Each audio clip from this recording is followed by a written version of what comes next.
Hello everyone, Tech Nut Reviews here, and today I'm here to do a review. It's about a new game that's just come out on the market.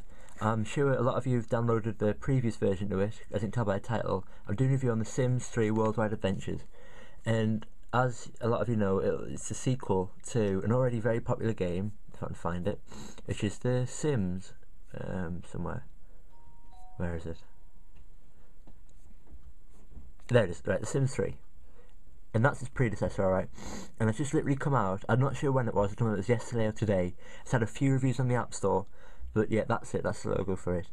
And I've heard some speculation about it coming out. There's been a few videos on YouTube from EA saying that they didn't have a release date planned for it, but I've just checked and it had just come out, so I thought I'd download it and do a review for you.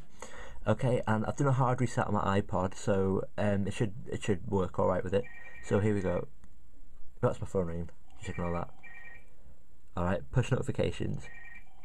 Just want to get that. There we are.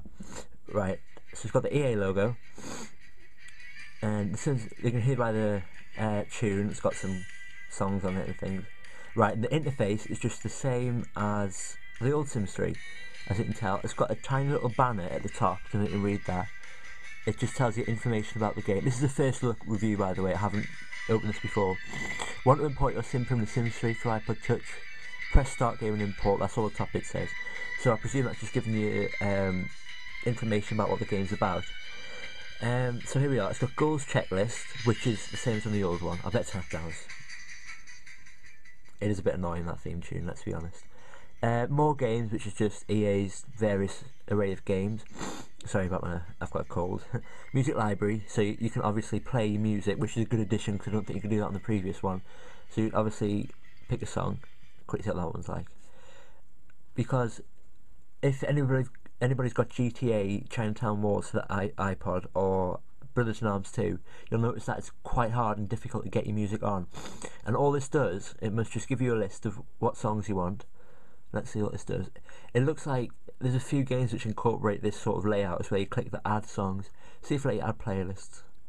As you can tell, I've only got a GTA playlist for Grand Theft Auto. Is it add all songs? Does that work? Done. That's a lot easier from the other games which you've got to add music in. That's not a bad addition. Alright, okay, and then we've got options. Let's see what's down there. Sound, music, tutorials, autonomous, I don't know what that is, language, and reset data. I think autonomous means that your player will just walk around without you knowing. I think that's all that means. Then you've got helping about. For anybody who doesn't know what The Sims is, it's basically just sort of, you've got your own person, you can create your own family, and you've got sort of you can create a life, have a job, and you've basically just got to get through your day as a sim.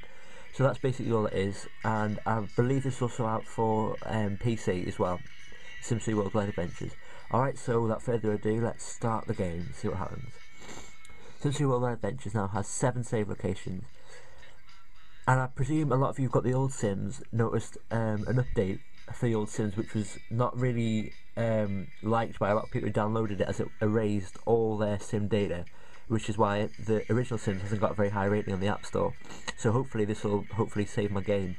Let's see that, new game. I can't import a sim because the sim I had in my old game got wiped off and I wasn't too happy about that. And then import a sim, export a sim, new game. So it says you get 7, okay. Let's start number 1. See what the interface is like. Create a sim. This is just exactly the same as the old Sims, okay, so you'll be right at home if you get this. Welcome to create a sim. Spin your sim by touching the screen with 2 fingers and then moving them around each other. Okay. So, spin your sim by touching the screen. So, 2 fingers. I'm not sure how that works. Oh, there we are. So, obviously, you've got to do that with him. I think. Yeah. So, you can see your sim there. It's exactly the same interface from the old one, so you'll know what it is. That's gender, I presume. That's your colour of your sim, I think. Let's try that.